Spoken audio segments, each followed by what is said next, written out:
Hey guys, Leonard here with Leonard's Nerd Cave. Before we start the video, please be sure to like, comment, subscribe, all that fun stuff down below. Also check out my Flickr if you want to keep up to date with what I'm building right this minute. I post all kinds of updates on here, even some things that don't even get a video, so check that out. Today we're taking a look at Harold's Hot Rod Shop. This is formerly known as the MOCrod Shop, but now that it's done, it's got a theme.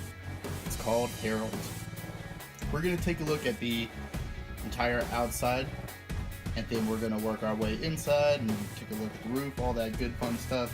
Really take a walk around this because I put a lot of detail into this, so we're going to go ahead and take a look at all of this. Right off the bat, here at the top of the arch of the building, we have a stained glass H right underneath the arch. It's for Harold's, as well as we got a flag just to get your attention over towards the building. And just below that, we have probably one of my favorite parts of the entire build, is this little engine build with some wings coming off it. It's kind of like a knockoff Harley Davidson logo, if you know what that is. It's a bike shop that I think it's international. Just as well to the side here, you can see the overhanging banners of the windows and how I built those with some of those teeth looking pieces and some lights, as well as the flower beds underneath the windows. We're really pressing the limits of my white box here. Obviously we're not completely inside of it. This is just a little bit too big to fit in here, but we're gonna make it work. Running up the side of the wall here on the left side of the building is a power meter with a pole that holds all the wires going all the way up to the second floor and out to the back where I'll be able to connect some power lines to it. Also off to the side here you can see a blue wrench. That's going to be the owner of Harold, as a sign collector like you see on American Pickers and things like that. He's got a bike sign on the rolling door. The rolling door actually opens, and that's what the meter is actually for, is to stop it from coming off the tracks. I grew up in a rural Texas town, and everything in those towns is kind of old, and all the buildings are built together, all squished into one strip. This is supposed to be a building that has had the other buildings on its sides tore down, but this got left, so they made what they could out of it. Around the back side of the building, things start to get a bit more busy. Like I was saying, we have a lot of vintage signs all over the place. Harold is actually a fan of shell, because in my Lego world, shell, just like in real life Lego, is no longer made, so all the pieces are hard to find and get now, so he's a shell collector. And just up on the balcony over there you can see Harold himself with his wife. There's a place to sit up there on that balcony and a can of soda pop right there in front of them. Below them, next to that stack of tires, is what's supposed to be an air conditioner unit. Here we have a motor winch that can pick motors up out of cars. In the back right here we have some workbenches, another sign right here that's another wrench, and right here we have a jack. That's one of my favorite Lego pieces that's out there. It's just so cool. Above the work area there's a flower bed with windows to the inside of the second floor. The second floor of Harold's, like a lot of my buildings, is a living quarters for the people that own the business. Over there where Harold and his wife are standing is a ladder to get access to the roof. Up here on the edge of the roof there are lights, 3 of them that go all the way across. 2 are for the work area just below here, and the other one is for the porch area, as well as this is supposed to be another light slash doorbell. Let's go ahead and head inside.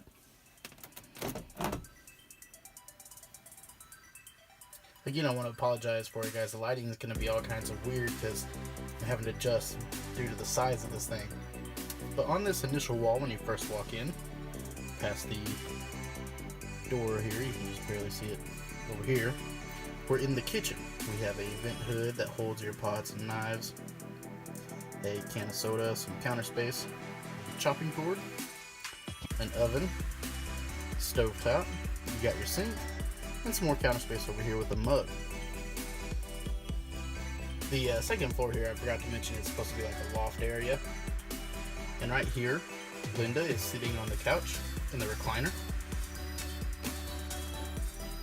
Show you, it's kind of hard to see in here again because of the size, and it's a long, narrow build. But the couch has these levers on the side that are supposed to be recliners where you can retract. It's just two plates stacked on top of each other you can put on either side to show that the couch is reclined. There's also a coffee table with a newspaper and soda.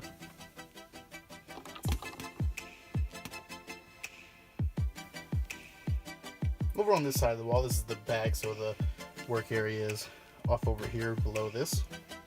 We have what's supposed to be a liquor cabinet that opens, and I don't know if you can make it out in there, but there is a bottle and some cups.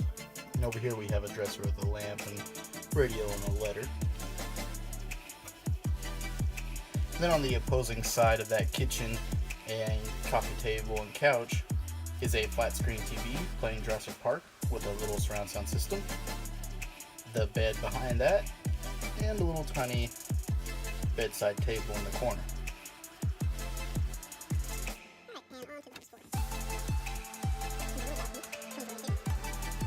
If you've seen the previous MOCrod shop videos, you'll see that not a lot really in the bay inside area has changed.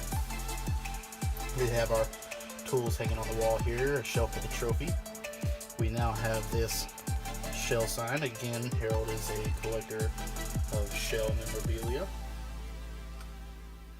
So making our way counterclockwise around the build, in front of our first window front, we have a black motorbike and a Coca-Cola machine that is easily removable, and you can actually get a Coke out of the bottom.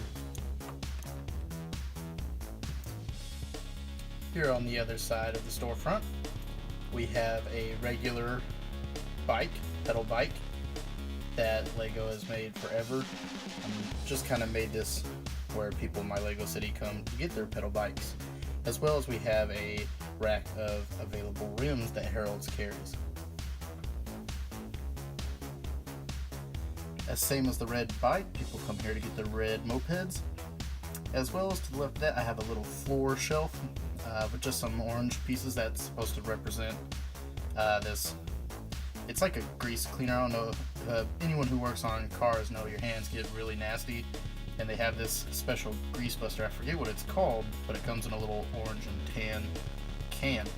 Next to that is a 1x2x2 with a sticker from 1989 on it, advertising the new antenna piece, with a new antenna piece on display on top of it.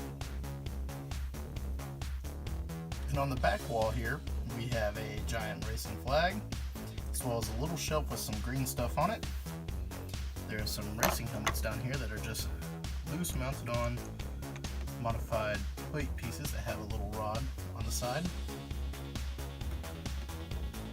And last but not least, here's Harold standing at the counter, telling everybody thanks for checking out his shop. So just as some final thoughts, again, this was really big in my white box here. You can see a lot of the edges of it, and it's not really a white box, it's just kind of my thrown together area where I film my videos. But the plates that this is all sitting on are not permanent. This is really just loose plates that I have to build things on so that I can easily move them around while I'm working on them, and it not be something that I have to pick up and replan with the city. Unfortunately, Harold's will not be going into the city yet because the city is not ready for the placement of this building. The city is kind of a really big jumbled mess.